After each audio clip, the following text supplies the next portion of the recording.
from just $975. For these deals and more, call Flight Centre 131600.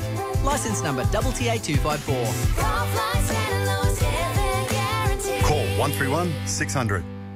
The 5AA Breakfast Show. Timmy Jennifer is our man on the street, and we've been talking about petrol prices. Morning, Tim. Wouldn't you know it? 5AA gives me the vehicle, but they don't give me the petrol. I ran out of petrol. I've had to push it. I wonder when Jennifer's ever paid for petrol. The price of a garden hose hasn't gone up much over the last 10 years. The 5AA Brekkie Show. Now with Tim Jennifer. Weekday mornings from 6 on 1395. Adelaide's 5AA. Interactive radio. Email on air at 5AA.com.au. Peter Godfrey. It is 19 minutes past 5. I just got that Bone said there about the when's the price of a garden hose gone up in regard to petrol. Took me a while to get it. And the boys will all be along at 6 o'clock. Now, let's head to New Zealand. Selwyn Manning from livenews.co.nz with some news from across the ditch. G'day, Selwyn. Yeah, g'day, Peter. How's your weather? We've been getting lots of rain here, which is nice. Yeah, it hasn't been too bad as far as, it's been out of the norm. We've been getting a little bit of sunshine in the Auckland region, but today the rain is rolling in, and so, all those who are wanting a bit of water on the garden will be thrilled, probably like you people are. Yes, lovely, except that the weeds will all come up after it, but that's another story indeed.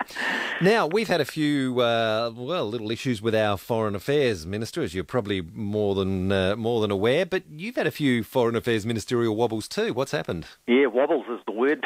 Yeah, absolutely. Now, New Zealand Foreign Affairs Minister, his name is Murray McCully. Now, he's worked out that the New Zealand Foreign Affairs Ministry is basically needed to be slashed back. Now, he has ruled that cuts to the New Zealand Diplomatic Corps and up to 21% of cuts in staff across the Foreign Affairs Ministry will take place. Now, he refused to front on these publicly, refused to front to the media on this, but let his chief executive of the Ministry of Foreign Affairs do that for him. And it created an atmosphere of where exactly is Murray McCully, the finance minister? And the odd thing was, Peter, is the Prime Minister ended up being asked by journalists, where is the Foreign Minister? And he says, well, he's a busy man. He does a lot of travelling around, and I'm not quite sure where he is. So, it's not the answer you want to hear, is it? And you're kind of looking at that and you think to yourself, what's the Prime Minister trying to say here? Is he trying to look like he's out of touch and doesn't know where his ministers are? Is he trying to actually create some sort of impression that there's a bit of distance between him and the foreign minister? So everyone's left asking those kind of questions. But basically, what it's come down to is McCully is on an absolute roll here to orchestrate Cabinet's want to cut back public service cuts. I think in months past and leading up to the election, we spoke on your program a number of times about the national-led government here, if it got re-elected, would take another wave, take the knife again to the public service here in New Zealand. Murray McCully, as Minister of Foreign Affairs, is doing that, and he's doing it very, very, very front-footish, if that's the way to explain it in cricket terms. Yep. What we're seeing here, however, is a situation where that's developed over the last day, where Murray McCully is not working in with his ministry so much, but there is distance not only what would appear between him and the Prime Minister from the point of view of the Prime Minister not knowing where he was, but Murray McCully starting to attack his own ministry. For example, he seems to now be coming out into the public, fronting the media, looking very resistant and reluctant to actually really engage, but it seems to be being forced to, and also from the point of view that he is attacking his ministry. He's going one by one around the missions around the world, like the embassies and the high commissions, and basically checking what they're spending their money on. What he is doing is he's not working within his ministry and keeping that, between themselves and saying, right, cut this, cut that.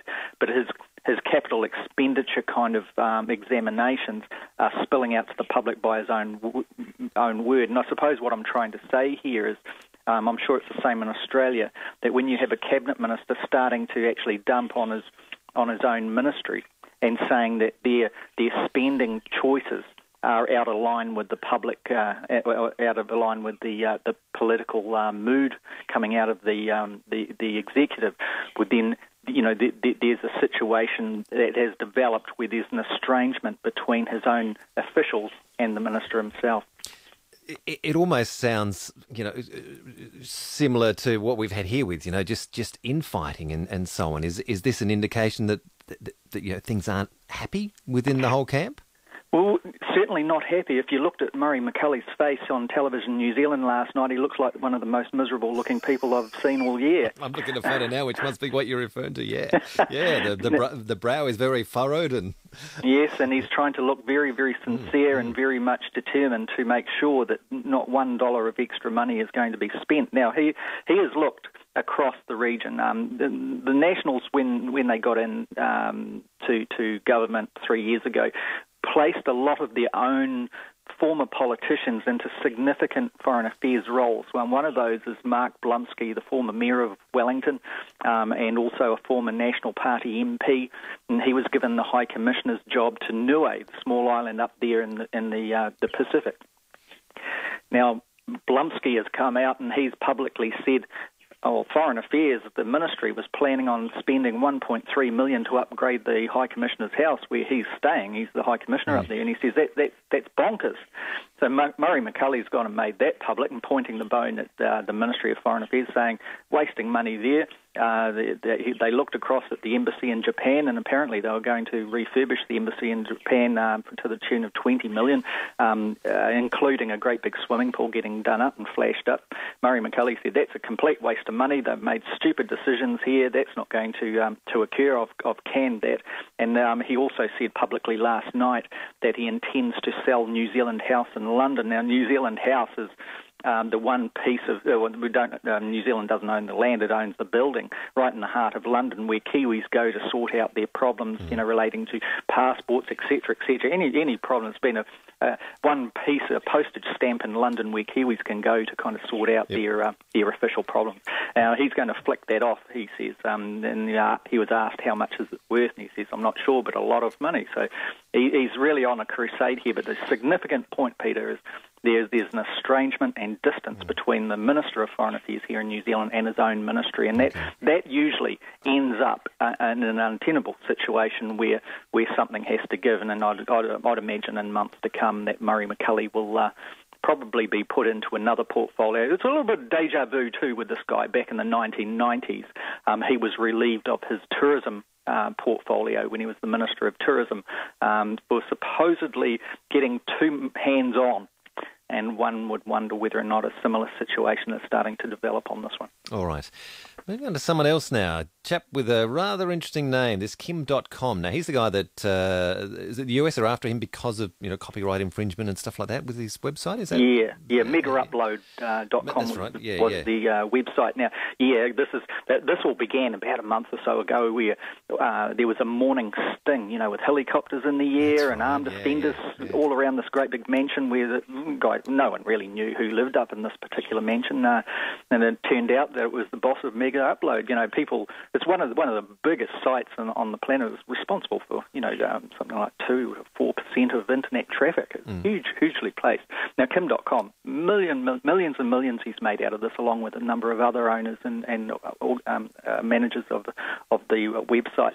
The FBI, New Zealand authorities on behalf of the FBI, basically went and secured him, took him away, banged him up in remand prison here in New Zealand, pending his hearings. Now, the hearings are set. An extradition hearing will be set for August, but until last week he was held in custody, but he was successful to get one of the judges on the North Shore courts, that's north of Auckland, to say yes, he should be released on bail under these conditions, and that was appealed by the Crown this week, but the High Court has said no, he can be released on bail until August, when this extradition hearing occurs. Now, it's hugely controversial here, and it's been followed, as you would imagine, very closely overseas as well, particularly in the United States. One of the interesting things to come out of it, Peter, is just an indication of how well these people were living. Kim.com, for example, and his wife looks pretty close to giving birth. She's hugely pregnant at the moment, and it's the first time the public got to see her was yesterday. But they were claiming that they needed living expenses. Because the authorities have seized all of their funds and all of their assets, but they were claiming they needed living expenses estimated at $220,000 for the month. And that was to pay her personal assistant, about 7 staff, electricity and power bills of about $8,000 a month, apparently, et cetera. And so he's a very, very interesting character. German national living in New Zealand, and there's going to be an interesting interview with him, by the look of it, by Campbell Live, which is a program on 3 News television station here in New Zealand. I think that's scheduled for tonight, so it'll be an interesting one. Okay, yeah, indeed. Selwyn, have to leave it there. Many thanks for those stories from your part of the world. Enjoy the rain over there, and we'll talk to you again next week. Okay, Peter, take care. See you later. See ya. Selwyn Manning from livenews.co.nz. It's 29.5 minutes past 5. News, sport and weather in just a moment, and back with more of your calls on 8223 0000. Are you building a new house or want to put a bit of sparkle into your current home? For the best deal in town, you should speak to the Wood Blind Factory to discuss beautiful custom-made timber Venetians or elegant plantation shutters at prices that will amaze you. We don't need to be in your house for a quote. Call us on 8377 5200 with your window size and we'll give you a price over the phone. Or visit our beautiful showroom at 673 Brighton Road,